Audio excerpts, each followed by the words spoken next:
5, 4, 3, 2, 1, 0.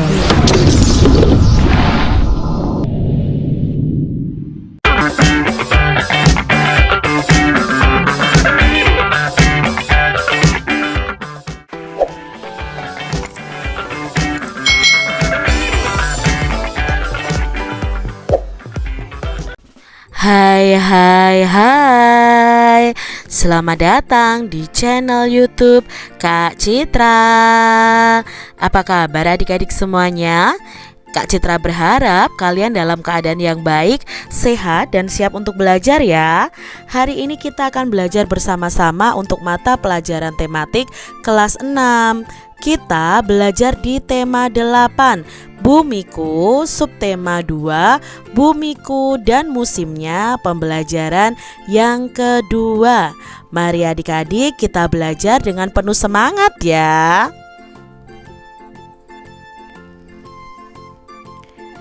Pada siang hari, suhu udara panas.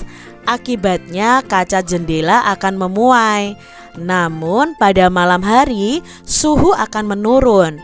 Nah, perubahan suhu itu membuat kaca jendela menyusut. Karena itulah ukuran bingkai harus lebih besar daripada ukuran kacanya adik-adik. Ada cukup ruang yang tersedia saat kaca memuai sehingga kaca tidak akan pecah.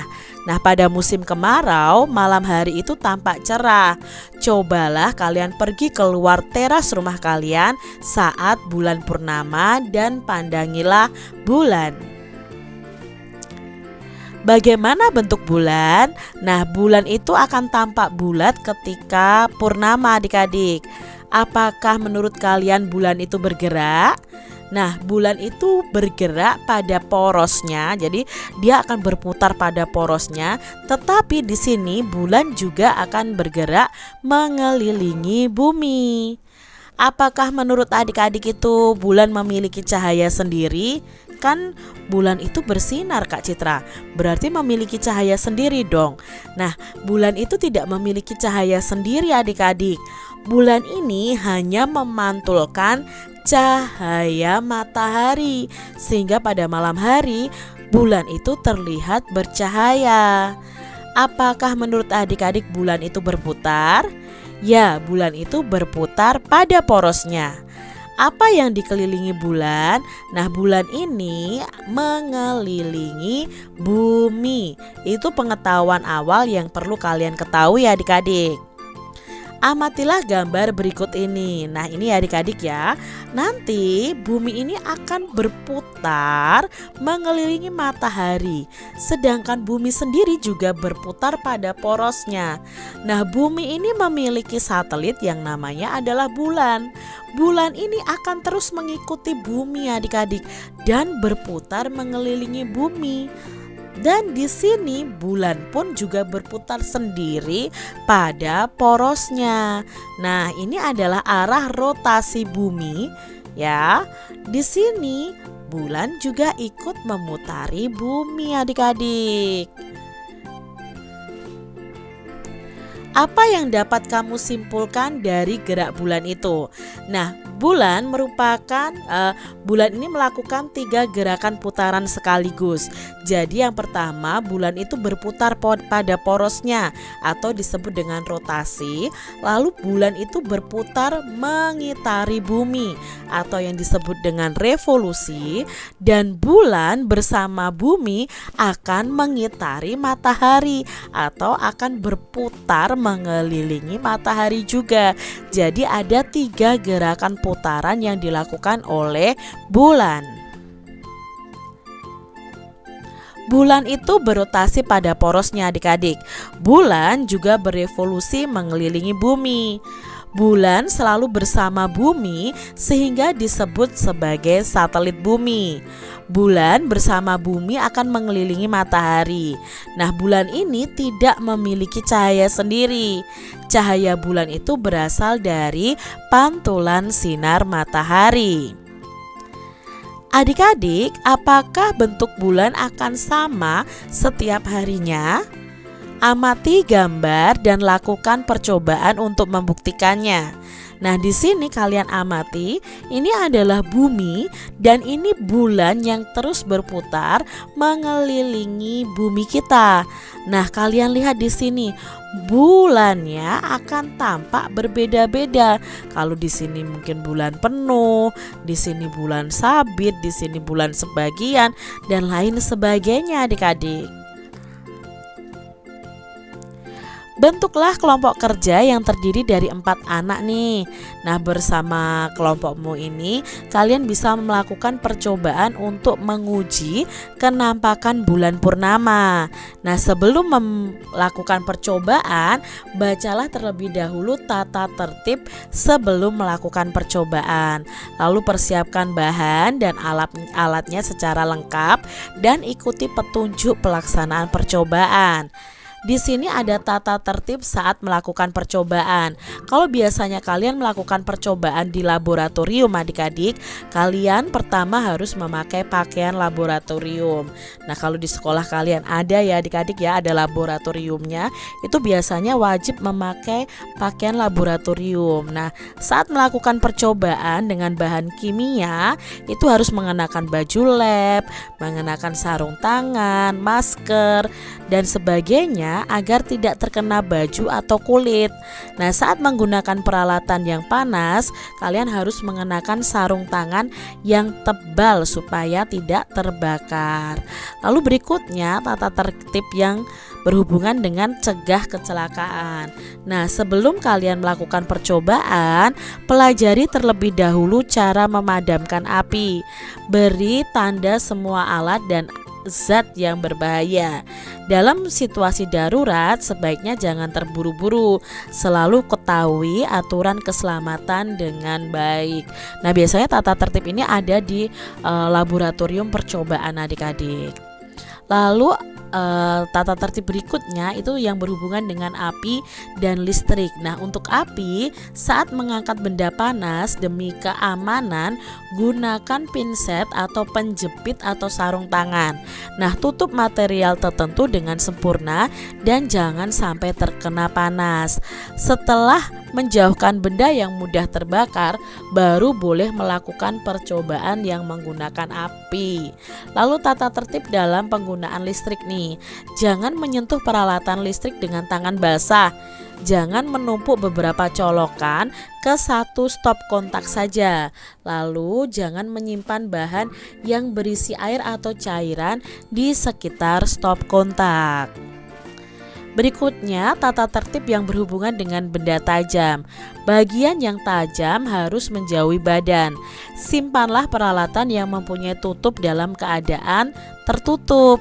Gunakan dengan hati-hati agar jangan sampai orang lain terluka. Lalu peralatan kaca, gunakan setelah dibersihkan dan dikeringkan. Setelah digunakan harus dicuci bersih lalu simpan. Kenakan sarung tangan karet agar benda kaca tidak mudah terlepas dan akhirnya jatuh terus pecah, adik-adik ya. Nah, itu tadi adik-adik beberapa ya tata tertib kalau kalian melakukan percobaan di laboratorium. Di sini ada tambahan tentang tata tertib yang berhubungan dengan bahan kimia dan limbah. Nah, kalian tidak boleh bahan kimia yang ada di laboratorium itu tidak boleh dimakan dan dicicipi, adik-adik. Ketika mencium bau cairan, jangan langsung didekatkan ke hidung. Kipasi dengan tangan sampai baunya tercium karena berbahaya kalau langsung dihirup oleh hidung kita, adik-adik. Jangan menyimpan lagi bahan yang sudah digunakan, kalian harus membuangnya. Nah, limbah atau sampahnya, kalau asam dan basah harus dinetralkan. Cairan yang mudah terbakar harus dibungkus koran atau tisu lalu dibakar. Nah, saat membakar sampah harus minta bantuan orang dewasa. Menguji kenampakan bulan dan bulan purnama, adik-adik. Tadi kalian sudah mengetahui tata tertib ketika kalian melakukan percobaan di lab. Nah, sekarang kalian akan melakukan percobaan mengenai menguji kenampakan bulan purnama. Alat dan bahan yang perlu disiapkan adalah kotak sepatu besar, lalu kertas hitam, bola plastik busa atau styrofoam dengan ukuran diameter 5 cm, lalu lampu senter kecil dengan cahaya yang kuat, isolasi kertas dan benang hitam.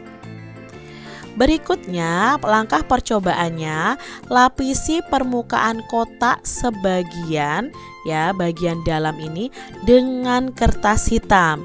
Lalu gantunglah bola styrofoam pada seutas benang hitam sepanjang 5 cm dan tempelkan ujung benang tepat di pertengahan penutup kotaknya.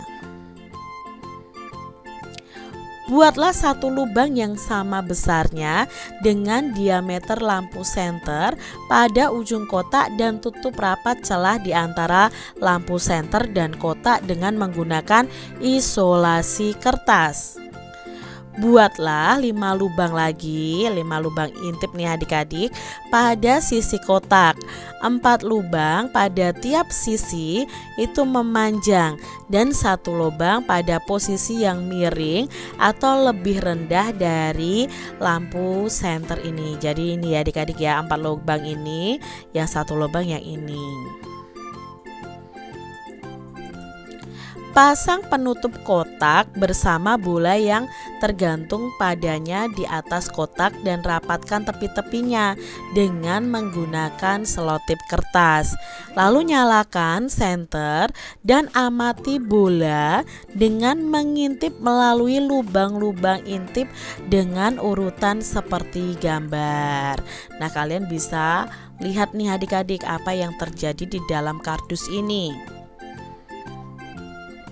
Setelah melakukan percobaan, kalian bisa berdiskusi nih bersama dengan teman-teman kalian melalui pertanyaan berikut ini.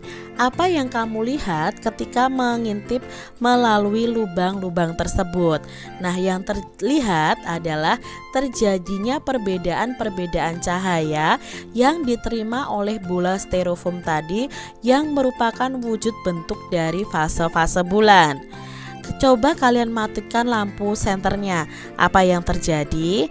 Nah, ketika lampu senter dimatikan, maka bola styrofoamnya tidak akan terlihat. Melalui lubang mana kamu dapat melihat bentuk yang sama dengan bentuk bulan baru? Nah, kalian bisa melihatnya itu pada lubang yang ada di posisi miring atau yang lebih rendah dari lampu senter. Ada berapa banyak fase bulan dan apa saja bentuknya? Nah, fase bulan adalah bentuk bulan yang selalu berubah-ubah jika dilihat dari bumi. Nah, fase bulan ini tergantung pada kedudukan bulan terhadap matahari jika dilihat dari bumi. Itu pengertian dari fase bulan adik-adik. Nah, fase bulan ini ada macam-macam adik-adik ya. Ada fase bulan baru, bulan sabit, bulan paruh, bulan bungkuk, bulan purnama dan lain sebagainya. Itu terpengaruh dari apa? Dari letak bulan, letak bumi dan letak matahari adik-adik. Sekarang fase-fase pada bulan itu, yang pertama adalah fase bulan mati atau disebut dengan bulan baru.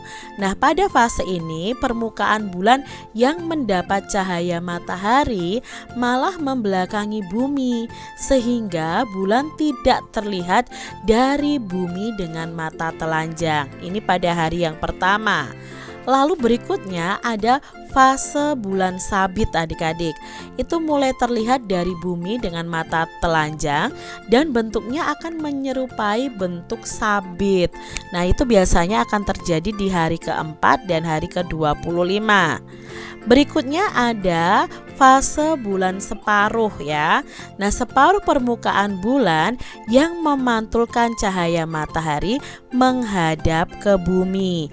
Itu hari ke-8 dan hari ke-21. Fase bulan bungkuk atau cembung. Nah, pada fase ini bulan terlihat cembung atau hampir penuh. Hari ke-11 dan hari ke-17 adik-adik, ini fase bulan bungkuk. Selanjutnya ada fase bulan purnama. Pada fase ini semua permukaan bulan yang mendapat dan memantulkan cahaya matahari itu menghadap ke bumi. Dari bumi, bulan itu terlihat satu lingkaran penuh adik-adik, dan biasanya itu di hari ke-14. Nah, setelah fase purnama, bulan akan terus mengecil dan kembali menjadi fase bulan separuh, lalu fase bulan sabit, dan fase bulan mati atau fase bulan baru lagi. Nah, itu tadi tahapan-tahapan atau fase-fase bulan ketika mengelilingi bumi. Tahukah adik-adik bahwa rotasi bulan itu dapat mempengaruhi pasang surut air laut? Nah, saat pasang biasanya nelayan tidak dapat melaut. Nelayan harus menunggu hingga air lautnya surut. Ayo mengenal bulan adik-adik. Nah, bulan adalah satelit alami bumi. Bulan merupakan satelit terbesar kelima dalam tata surya. Bulan adalah benda langit yang mudah dilihat. Meskipun tampak putih dan terang, permukaan bulan ini sebenarnya gelap loh adik-adik. Permukaan bulan sedikit lebih cerah daripada aspal cair. Kalian sudah tahu kan, aspal itu aja hitam gelap adik-adik. Nah, bulan ini hanya sedikit lebih cerah daripada aspal cair. Sejak zaman kuno, posisi bulan yang menonjol di langit dan fasenya yang teratur telah mempengaruhi banyak budaya, termasuk bahasa, penanggalan, seni, dan mitologi. Pengaruh gravitasi bulan menyebabkan terjadinya pasang surut di lautan. Nah, jarak orbit bulan dari bumi itu sekitar 30 kali dari diameter bumi. Jarak ini menyebabkan ukuran bulan di langit itu tampak sama besar dengan matahari. Padahal tidak adik-adik ya, matahari yang paling besar. Nah, ukuran yang tampak sama tersebut memungkinkan bulan menutupi matahari dan bisa mengakibatkan yang namanya gerhana matahari total. Nah, di sini ya, gerhana matahari total itu ketika matahari, bumi, dan bulan itu ada di dalam satu garis lurus. Adik-adik, nah itu tadi ya mengenai bulan nih adik-adik. Sekarang adik-adik kalian ingat kembali tentang membaca memindai. Nah, masihkah kalian ingat apa arti membaca memindai? Nah, membaca memindai itu membaca bacaan dari informasi-informasi pentingnya ya. Nah, dalam penggunaannya pembaca akan langsung mencari informasi tertentu atau fakta khusus yang diinginkan tanpa memperhatikan atau membaca bagian lain dalam bacaan yang tidak dicari. Setelah menemukan informasi yang dicari, pembaca ini akan membaca dengan teliti untuk memperoleh informasi tersebut. Untuk lebih memahaminya, kalian bisa membaca Ayo Mengenal Bulan dengan teknik memindai. Berdasarkan bacaan di atas adik-adik, kalian bisa tuliskan gagasan utama dari bacaan tersebut dan informasi penting yang mendukung gagasan utama tersebut. Nah, adik-adik bisa buat seperti ini ya kalau di buku kalian ya. Misalnya nama kalian siapa? Meja gagasan utama. Oh, gagasan utamanya adalah tentang bulan adalah satelit alami bumi. Lalu informasi pentingnya apa ya? Kalau di buku kalian kan agak terbalik begini ya. Oh, bulan itu satelit terbesar kelima dalam tata surya. Permukaan bulan itu sebenarnya gelap. Bulan itu berpengaruh terhadap budaya manusia dan gravitasi bulan itu menyebabkan terjadinya pasang surut di lautan. Adik-adik, kamu sudah banyak melakukan kegiatan hari ini, baik yang kamu lakukan sendiri maupun yang kamu lakukan bersama kelompokmu. Melakukan sebuah kegiatan secara individu dan berkelompok tentu saja berbeda tantangannya. Ketika berkegiatan sendiri, kamu harus melakukan semuanya sendiri. Namun ketika melakukan kegiatan berkelompok, kamu harus mampu bekerja sama, berkolaborasi, dan berkoordinasi dengan yang lainnya ya. Dalam kesenian pun ada kegiatan yang dilakukan secara individu, ada juga yang dilakukan secara berkelompok adik-adik. Dalam menari ada beberapa tarian yang dilakukan secara berkelompok.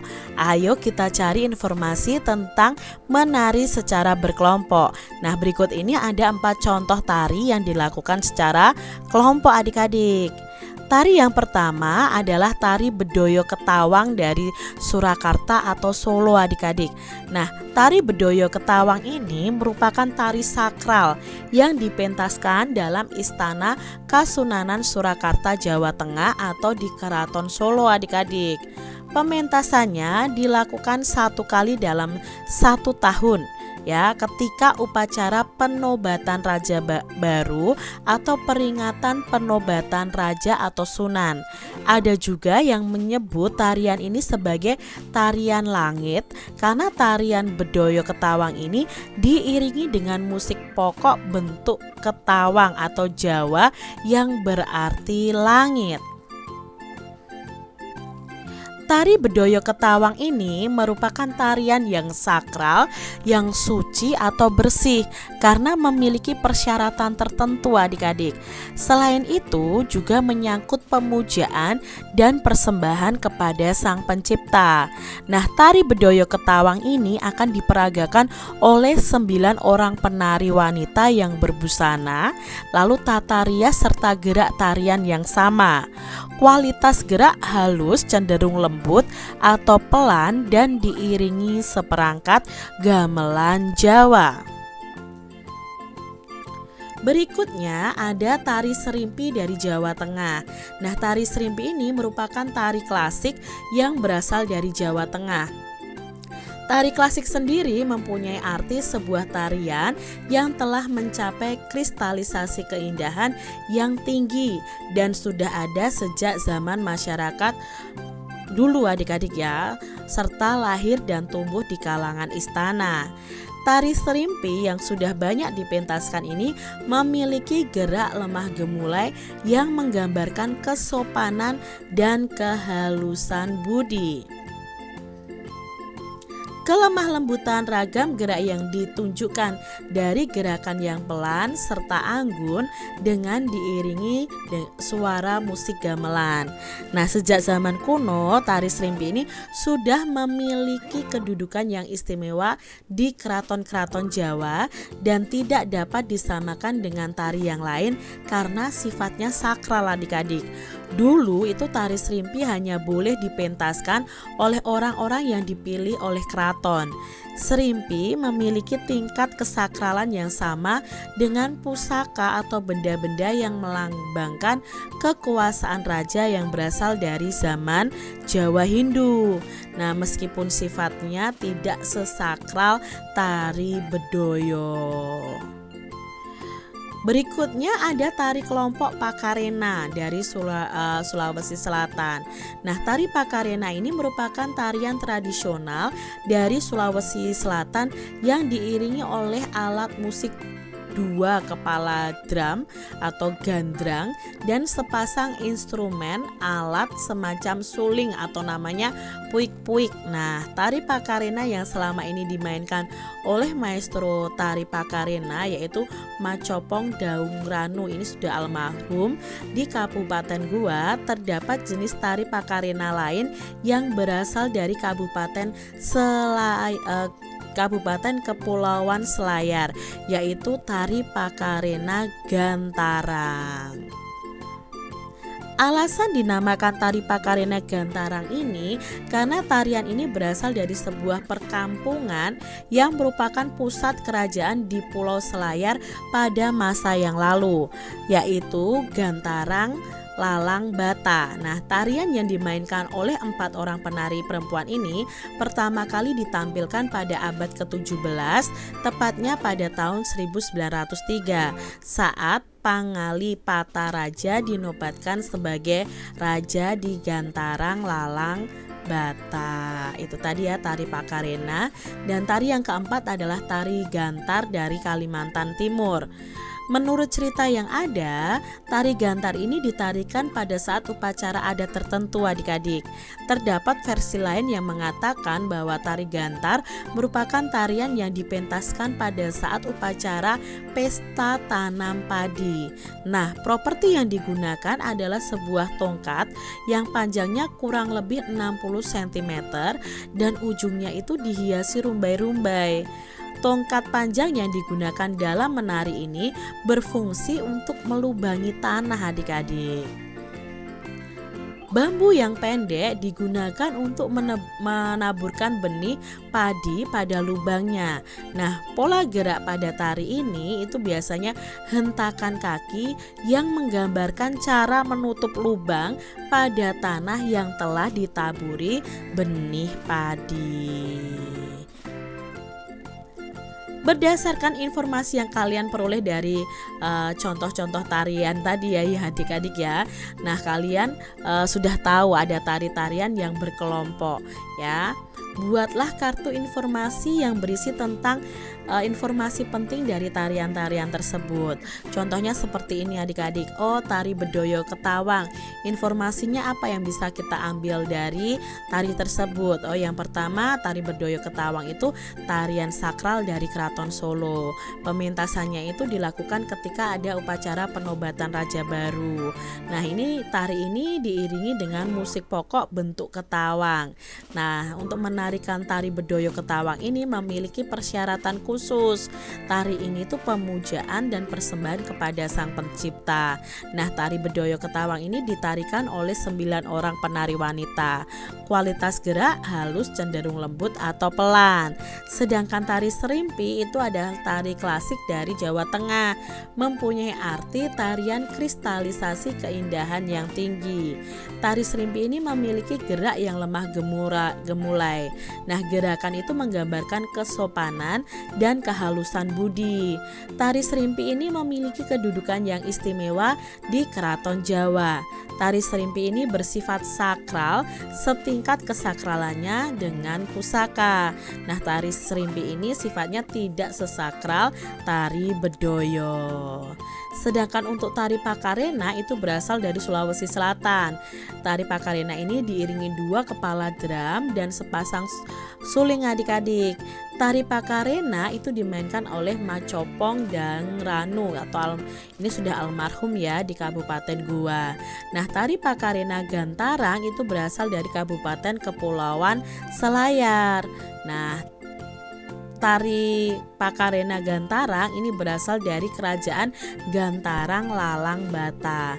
Tarian ini dimainkan oleh 4 penari perempuan. Nah, pertama kali ditarikan itu pada penobatan Pangali Pataraja. Sedangkan tari gantar tadi itu ditarikan saat upacara adat tertentu atau biasanya dipentaskan pada saat upacara pesta tanam padi. Properti yang digunakan itu berupa tongkat yang panjangnya kurang lebih 60 cm. Ujungnya tongkat itu dihiasi dengan rumbai-rumbai. Nah, tongkat panjang itu berfungsi untuk melubangi tanah. Bambu pendek digunakan untuk menaburkan benih. Pola gerak hentakan kaki menggambarkan cara menutup lubang pada tanah yang telah ditaburi benih padi. Itu tadi ya adik-adik ya, informasi mengenai berbagai macam tari. Demikian tadi adik-adik pembahasan kita di tema 8 subtema 2 pembelajaran yang kedua. Semoga video pembelajaran ini bermanfaat untuk adik-adik semuanya dan sampai jumpa lagi di video pembelajaran Kak Citra selanjutnya. Tuhan memberkati. Jangan lupa tekan tombol subscribe, lalu tekan loncengnya, tekan juga tombol like, lalu share ke media sosial kalian. Jangan lupa untuk ikuti media sosial Kak Citra. Terima kasih.